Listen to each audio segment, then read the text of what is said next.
It's here, it's staying, and we will likely all get it. So what can we do in the meantime?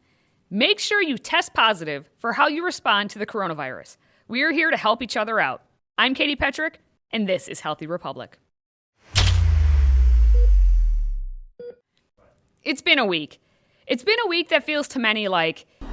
It's been 84 years. We aren't in complete control, but we are in control of whether we completely ignore recommendations or take them seriously. I hope you are finding yourself being smart, washing your hands, using hand sanitizer, and practicing the phrase of 2020, social distancing. Like, back up! Back up! Mind your business, that's all. Mind your business. Unfortunately, social distancing is making it so celebrities, who generally always need self-congratulations to feel any sort of tingle up their leg, to rally together via the interwebs to get attention. A bunch of them, most I don't even care to find out who they are, decided why not sing John Lennon's Imagine. Imagine all the people Living for today. Yeah. Imagine all the celebrities living for their way. Imagine their hypocrisy. It isn't hard to do. Not as much to rant and rave about, but Trump bashing, they'll still do. If you know the real words to that song, you'll know the atheistic globalism vibe is ripe. Now, I've found that there are generally two ways to interpret our current status. Be negative and bitch and moan the entire time for not getting your way. It's really messing up with my spring break. What is there to do here other than go to the bars or the beach? Or you can be positive and find the good that does exist. If I get corona, I get corona. At the end of the day, I'm not going to let it stop me from partying. You know, we've been waiting for Miami spring break for a while. The bars and restaurants are closed, but we'll find ways out forward.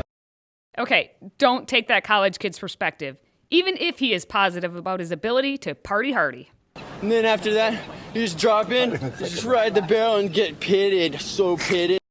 This is a time when you should turn off the internet. Yes, I know this video is on the internet right now. I'm not dumb. But let's get back to reality and try to experience what life was like before our brains became mush. Because as much doom and gloom that has been out there, just in general, much less this past week, we all would benefit from an unplug. So once this video concludes, unplug. Then you can start and actually finish that game of Monopoly, or a puzzle for that matter. Learn why these activities used to be the bee's knees.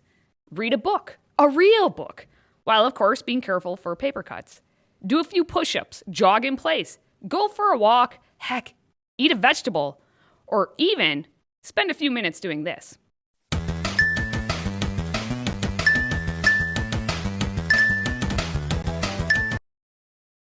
You may surprise yourself with your hand-eye coordination, or lack thereof.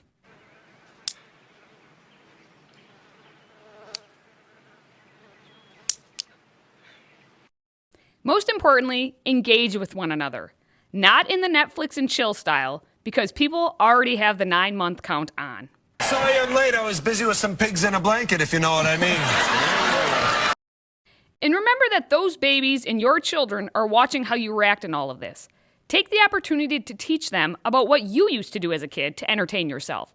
All it takes is a can, an empty box, or a deck of cards for some 52 pickup. If you know, you know.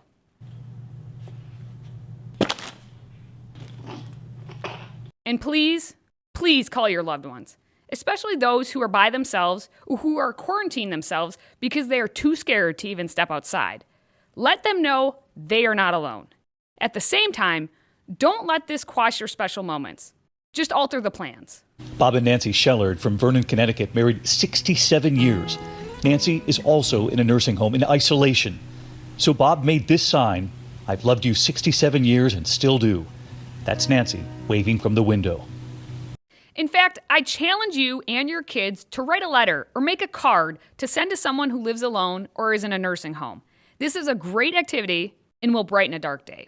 I put my hand on the window and he put his on mine, and we told each other we love each other, and it was very emotional. I was crying. I'm putting myself out there too, in a social distancing kind of way. Definitely not in any sort of Netflix and chill way. But feel free to give me a personal message on Facebook if you want to have a discussion that doesn't involve yelling at one another. This time may be lonely, and total isolation is never a good objective, even for the introverts. We can control what is in our control. That is our thoughts and actions toward others. So let's be good stewards to one another. This is an opportunity we can only pray will never happen again. Why not make something of it and yourself, because we are all in this together. Until next time, carry the positive, not the virus, and stay healthy, America.